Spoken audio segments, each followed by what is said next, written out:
दोस्तों हम प्रश्न लेकर आए परसेंटेज का प्रश्न है। प्रश्न है पहला, दो संख्या तीसरी संख्या से क्या है, दो संख्या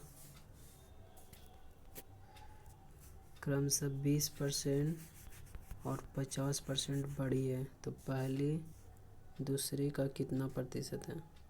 प्रश्न है दो संख्या जैसे ए बी सी, दो संख्या तीसरी संख्या का क्रमशः, तीसरी संख्या को हम एक्स माने, दो संख्या तीसरी संख्या का क्रमशः 20% और 50% बड़ी है।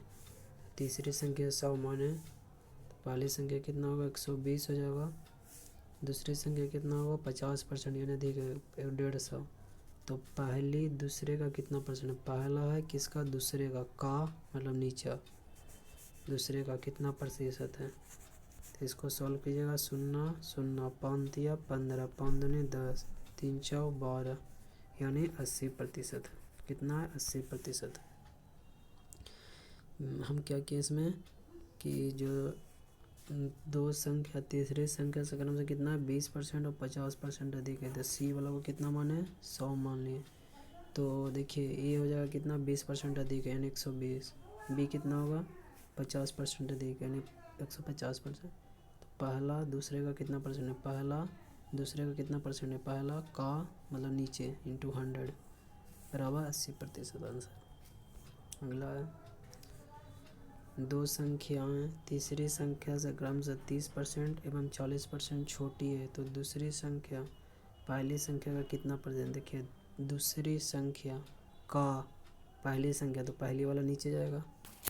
तो देखिए इसमें क्वेश्चन क्या है कि दो संख्या तीसरी संख्या से क्रमशः, दो संख्या तीसरी संख्या से क्रमशः 30% और 40% क्या छोटी है तो किससे, तो तीसरी से, तीसरी वाला को 100 माने। कितना है तो तीसरी संख्या 30% पहली वाली तो 30% कम है यानी 70 है, और दूसरी वाला कितना 40% कम यानी 60 है।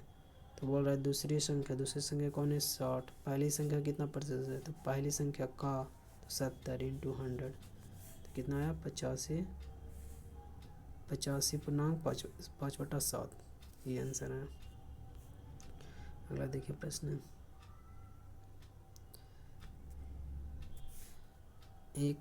अगला प्रश्न क्या, एक धनात्मक संख्या को 5 से गुणा करने के बजाय उस संख्या को 5 से भागा दिया जाता तो परिणामिक अभिष्ट सही मान का कितना, परिणामिक अभिष्ट सही मान का कितना, सही मान का और ऊपर लिखेंगे जो आया जो इनको 100। तो देखिए क्या करें, एक धनात्मक मतलब पॉजिटिव संख्या 5 से गुना करने के बजाय 5 से क्या करें, कोई संख्या माने हम 5, ठीक है, गुना करते हैं, गुना किए तो कितना आया 25 आया, लेकिन हम उसको क्या कर दिए भाग दिए। 5 क्यों माने, क्योंकि 5 का मल्टीपल से गुना कर रहा है इसलिए 5 माने, 25 भी मान सकते थे। 25 से डिवाइड कर दिया तो 1 आया। तो बोल रहे परिणामिक अभिष्ट सही मान का कितना प्रतिशत, सही मान कितना होना चाहिए था 25 आना चाहिए, तो आया कितना गलत 1 का कितना प्रतिशत है तो 4 से डिवाइड। सही मान का आना कितना का तो सही वाला का नीचे लिखें। तो ये था आज का हमारा।